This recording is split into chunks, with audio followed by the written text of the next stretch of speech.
ምን አሉ ኬላ? ሊዱ ተገኘች? ኢላ ስለ ሊዱ ምንድን ነው የነገሩክ?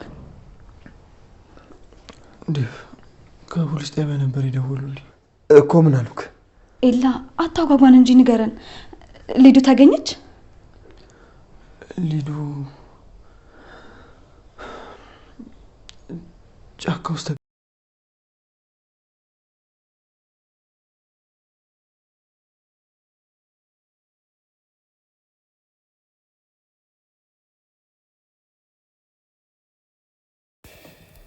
ተንኮለኛ ሰው አልፎ ተርፎ እንግዲህ በዙሪያዎች ላሉት ሰዎች ተንኮልን ሲዘራ ሲጎነጉን ይውላል። እንግዲህ በዚህ አጋጣሚ ፍቅር ምሳሌ ልትሆነን ትችላለች።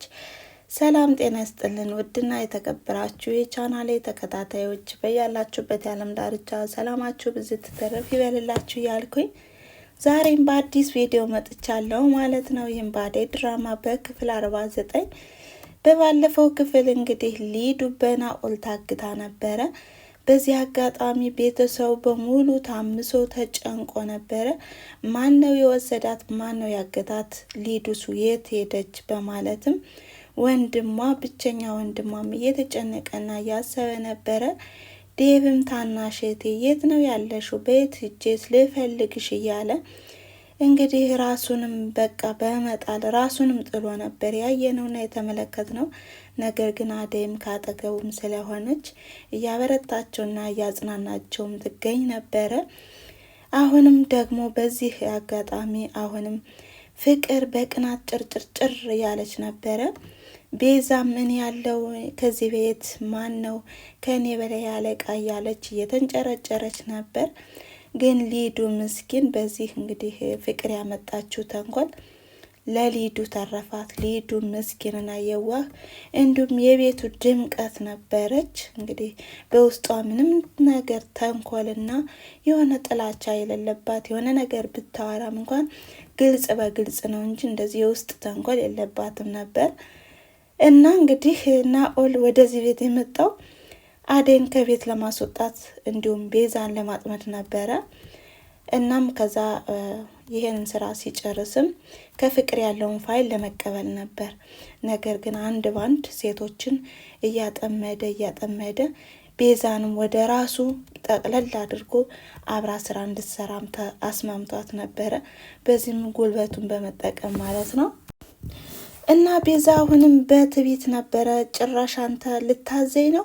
ጭራሽ እኔን አዘዝከኝ? እያለች ነበር ያወራች የተመለከትናት። ታዲያ አሁን ላይ የተረዳነው ነገር ቢኖር ቤዛ ኤላንም አፍቅረው ሳይሆን እንግዲህ ለገንዘብ እንደሆነና የኤላን ቤት ለመውረስ እንደሆነም እንግዲህ ተመልክተናታል። የኤላን ቤት በእጄ ላድርግ እንጂ ሁሉንም ትወጫዋለሽ ቤዛዬ አይዞሽ እያለች ራሷንም እያጽናናች ነበረ። አሁንም ቢሆን ናኦል ለምለምንና አደይን ይቅርታ ጠይቂያቸው፣ ከዛ በኋላ ቀስ በቀስ ስራ እንዲሰሩ አድርጋቸው በማለት ነበረ ነገርየውን ለለምለም ደውላም እንድትናገር ያደረገ። ነገር ግን ለምለም ከዚህ ላይ በጣም ቆቅ ብልጥ እንዲሁም በሳል ብልህ ናት። እንግዲህ ከዚህ ላይ መረዳት ያለብን ድራማም ቢሆን እንደ ለምለም ንቁ መሆን አለብን። ምንድን ነው የሆነ ስራ አለ ውጤታማ ያደርጋል ተብላችሁ ስትጠየቁ ወይም ወደዛ ስራ ለመግባት ስትጠየቁ ምንድን ነው ስራው፣ እንዴት ነው ብላን ማጣራት ይኖርብናል ማለት ነው። እና ለምለምንም እንግዲህ ማድነቅ ይገባናል። በዚህ አጋጣሚ ቤዛንም ባፏ ነው የመለሰችላት። ምንድን ነው ስለ ስራው ጠቀሜታ አውርተሻል፣ ስለ ስራው ግን ምንነት አልተናገርሽም ነው ያለቻትና አንዳንድ ጊዜ ሰዎች መቼም ስኬታማ እንሆናለን ብለን ዘው ብለን ገብተን በኋላ መውጫው የሚጠፋብን ስንቶቻችን አለን ይሆን? እና በጣም ውስብስብ ያለ ቢሆንም ነገር ግን እንግዲህ ሊዱን እያፈላለጉ ባሉበት ሰዓት በባለፈው ክፍል ወደ ኩሽናም ገብቶ ናኦል እኔንና ሊዱንም ስራ አለ ጥሩ ስራ አለ ብሎ ነግሮን ነበር። በዛ ላይ ደግሞ ሊዱም ሀሳቡንም ተቀብለውም ነበረ። እናም አሁን ላይ በናኦል እጅ ልትሆን ትችላለች በማለት ነበረ ጥርጣሬዋን ለለምለም ያወራቻት። ለምለምም ይሄን ነገር አዎ እውነትሽን ነው በቃ ናኦልን ሂጄ ማነቅና መጠየቅ አለብኝ በማለት ነበር በድፍረት ናኦልን ያለምንም ፍራቻ ሄዳ ሊዱን የት ነው የጣልካት? ካንተ እጅ ነው ያለችው በማለት ነበረ ፍጥጥ ብላ የነገረችው። ነገር ግን አሁንም ናኦል ከኔ አይደለችም ነገሪያቸው እንጂ ፍቅር በማለት ነበረ ነገርየውን ወደ ፍቅር ያሳበበ። እንግዲህ ዞሮ የሆነው ነገር ፍቅር ራሷ ያመጣችው ተንኮል አሁንም ወደ እሷው ሊመጣ ነው ማለት ነው። እና አሁንም ፍቅር ናኦል የሚያውቀው ነገር የለም በማለት ስትመልስም ቤዛም አሁን የተስማማችውም ናኦልና ፍቅርም ምንም የሚያውቁት ነገር የለም በማለት ነበረ ከለምለም ጋር የገጠሙ። ታዲያ ለምለም ብልጥናትና ሁላችሁም ተባብራችሁ ነው ይሄን ነገር ልታደርጉ የቻላችሁት፣ ካልተናገራችሁ ግን ለማንኛውም ነገር መረጃውን ለፖሊስ ነው የምናገር እያለች እያንቀጠቀጠቻቸውም ነበረ። በተጨማሪም ኤላም ከዚህ በፊት እህቴ ጠፍታለች ብሎ ወደ ቢሮ ወይም ወደ ፖሊስ ባመለከተው መሰረትም ፖሊሶቹም ወደ ኤላም ደውለው እህት ጠፍታ ነበር፣ ነገር ግን እናዝናለን ጫካ ወድቃ ተገኝታለች በማለት ነበረ መጥፎ ዜና የነገሩት።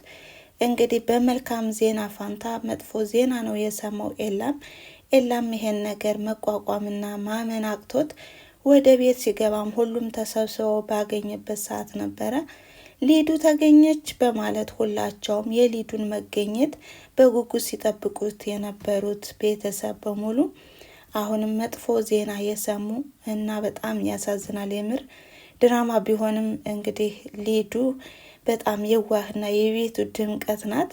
ብቻ ምን ልበላችሁ፣ አሁንም ቢሆን ቤዛ የገባችው ለገንዘብ ብላ ነው። እንዲሁም ፍቅርም አሁንም ራስ ወዳድ ናት። ዴቭን ለግሏ ለማድረግ ነው ይህ ሁሉ ነገር ያደረገችው። በዚህ መሀል ግን ምንም የማታውቀው ሊዱ ናት የተጎዳችው። በዚህ አጋጣሚ እንግዲህ አንዳንድ ሰዎች መልካም ሰዎች መስለው ቀረብ ብለው ነገር ሁኔታችንን ካወቁ በኋላ ውስጣችን የሚያደሙ ሰዎች እንዲሁም ቤቱን የሚያምሱት አሉ። ልክ እንደ ናኦል ማለት ነው።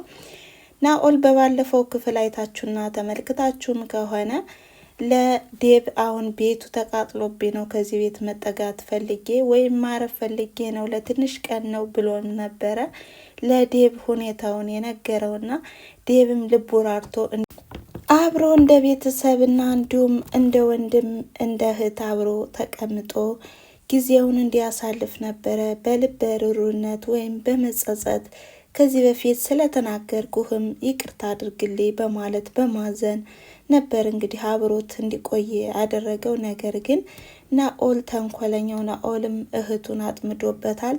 ታዲያ ይሄን ነገርስ ዴቭ እሱ እንዳደረገው ሲያውቅና በተጨማሪም ፍቅር ይሄን ሴራ እንዳሴረችው ሲታወቅ ምን ይፈጠር ይሆን? ቀጣይስ በምን አይነት ሁኔታ እናገኛቸው ይሆን የሚለውን የምናይ ይሆናል ማለት ነው። በነገራችን ላይ ይሄ ድራማ ቢሆንም እንግዲህ አንዳንድ ሰዎች በደካማ ጎናችን ገብተው እንደዚህ አይነት ነገር የሆነ ልባችንን እንዲራራ ያደርጉና ከዛ በኋላ ውስጣችን ሲያደሙት ይገኛሉና በዚህ አጋጣሚ እንድንማርበት ነው ይሄ ድራማም በእውነታው ዓለምም እንደዚህ አይነት ነገር እንዳለ የሚያሳይ ነው። እንደተማራችሁበት ተስፋ አደርጋለሁ እና በቀጣይ ቪዲዮስ በምን አይነት እናገኛቸው ይሆን የሚለውን ይዘን የምንመጣ ይሆናል ማለት ነው። ለዛሬ የነበረኝ ይሄን ይመስል ነበረ። ስላዳመጣችሁኝና ስለተከታተላችሁኝ ከልብ አመሰግናለሁ በማለት ላይክ፣ ሼር፣ ኮሜንት እያደረጋችሁ እንዲሁም አዲሶች ለሆናችሁ ደግሞ ቻናሉን ሰብስክራይብ በማድረግ የደወል ምልክቷንም በመጫን ሁልጊዜ የምለቃቸው ቪዲዮዎች ቀድመው እንዲደርሷችሁ አድርጉ እያልኩኝ መልካም አመሰግናለሁ። ቻው።